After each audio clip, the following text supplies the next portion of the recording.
আসসালামু আলাইকুম ওয়া রাহমাতুল্লাহি ওয়া বারাকাতুহু। আমি একটি বিষয় নিয়ে ভাবলাম যে রাজমিস্ত্রিদের একটি সবথেকে কষ্ট দুঃখ কি জানেন? তারা প্রবাসে থেকে কষ্ট করে বাড়িতে সংসার চালায় এবং বাড়ির ফ্যামিলিকে চালায়। সেই ক্ষেত্রে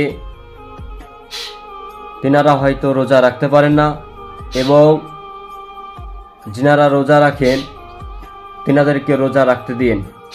সমস্ত এটা ঠিকাদারকে জানাই। ঠিকাদার যিনারা থাকবেন অবশ্যই রাজমিস্ত্রি, লেবার মিস্ত্রি এদেরকে একটু রোজা করার সুযোগ করে দেবেন।